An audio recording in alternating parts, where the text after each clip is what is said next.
કેટલીક ફરિયાદો માત્ર કાગળ પરની ફરિયાદ નથી હોતી. તેની પાછળ એક વ્યક્તિની જિંદગી, વર્ષોની પીડા અને ન્યાય મેળવવાની આશા છુપાયેલી હોય છે. આજે જે રજૂઆત કરી છું એ કિસ્સામાં એક મહિલા લગભગ 2 વર્ષથી પોતાના પિયરમાં રહેવા મજબૂર હતી. તેમના જણાવ્યા મુજબ લગ્ન જીવન દરમિયાન તેમને ઘરેલું પરિસ્થિતિમાં માનસિક ત્રાસ, મારપીટ, ગાળો અને અન્ય પ્રકારની હેરાનગતિનો સામનો કરવો પડતો હતો. તેમને અગાઉ પણ સંબંધિત પોલીસ તંત્રનો સંપર્ક કર્યો હતો, પરંતુ ન્યાયની પ્રક્રિયા આગળ વધે તે માટે તેમને યોગ્ય કાયદાકીય માર્ગદર્શનની જરૂર હતી. આ પીડિત મહિલા અમારી સંસ્થામાં એટલે કે જનશક્તિ માનવ અધિકાર એસોસિએશન સુધી વાયા મીડિયાના માધ્યમથી આવ્યા હતા.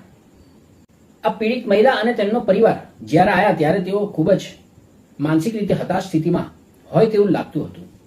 પરંતુ અમારી સંસ્થાનો સિદ્ધાંત સ્પષ્ટ છે. કોઈ વ્યક્તિને કાયદો હાથમાં લેવા માટે નહીં કહીએ. અમે કોઈને જાહેરમાં આરોપી જાહેર નહીં કરીએ.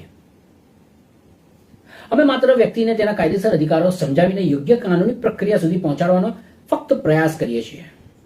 અમે પીડિતને, અરજદારને સમજાવ્યું કે ભરણપોષણનો અધિકાર એક અલગ કાનૂની ઉપાય છે અને જો કોઈ સંજ્ઞેય ફોજદારી ગુનાના આક્ષેપો હોય તો તેની કાયદેસર તપાસ અને એફઆઈઆરની પ્રક્રિયા અલગ છે. અમે ઉપલબ્ધ દસ્તાવેજો, અગાઉની અરજીઓ અને પોલીસ તરફથી મળેલી માહિતીનો અભ્યાસ કર્યો. અરજદારને પોતાના અધિકારો અને આગળની કાર્યવાહી પ્રક્રિયા અંગે માર્ગદર્શન આપવામાં આવ્યું અને આજે આ કેસમાં એક મહત્વપૂર્ણ તબક્કો આવ્યો છે. તારીખ 17 ઓગસ્ટ 2026ના રોજ મહિલા પોલીસ સ્ટેશન પૂર્વ અમદાવાદ શહેર ખાતે એફઆઈઆર નોંધવામાં આવી છે. એફઆઈઆરમાં અરજદાર દ્વારા જણાવવામાં આવેલ આરોપોના આધારે કાયદેસરની તપાસ હાથ ધરવામાં આવી અને તપાસની જવાબદારી પોલીસ અધિકારીને સોંપવામાં આવી. આ બાબતને અમે ન્યાયની અંતિમ જીત તરીકે નહીં પરંતુ કાયદેસર પ્રક્રિયાની શરૂઆત તરીકે જોઈએ છીએ. જનશક્તિ માનવ અધિકાર એસોસિએશનનો હેતુ કોઈ વ્યક્તિ સામે બદલો લેવડાવવાનો નથી.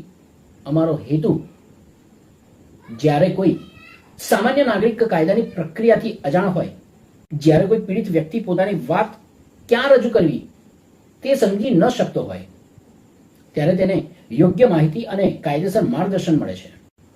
અમે પોલીસ વિભાગનું પણ સન્માન કરીએ છીએ.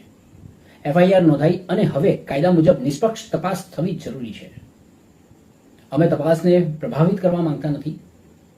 અમારી માત્ર એટલી અપેક્ષા છે કે ફરિયાદમાં જણાવવામાં આવેલા તમામ મુદ્દાઓની કાયદા મુજબ તપાસ થાય, જરૂરી પુરાવા એકત્રિત કરવામાં આવે અને જે કંઈ સત્ય હોય તે તપાસના આધારે કાયદેસર રીતે બહાર આવે. આજે આ વિડીયો માત્ર એક મહિલાની વાત નથી. આવી પરિસ્થિતિમાં અનેક મહિલાઓ અને સામાન્ય નાગરિકો હોય છે જે પોતાના અધિકારો જાણતા નથી. મારી સૌને વિનંતી છે, અન્યાય થાય ત્યારે ચૂપ ન રહો, પરંતુ કાયદો હાથમાં પણ ન લો. તમારી ફરિયાદ યોગ્ય રીતે રજૂ કરો, દસ્તાવેજો સાચવો, પુરાવાઓ સાચવો, પોલીસ તથા સંબંધિત સત્તાવાળાઓનો કાયદેસર માર્ગ અપનાવો અને જરૂર પડે ત્યારે યોગ્ય કાયદાકીય માર્ગદર્શન મેળવો.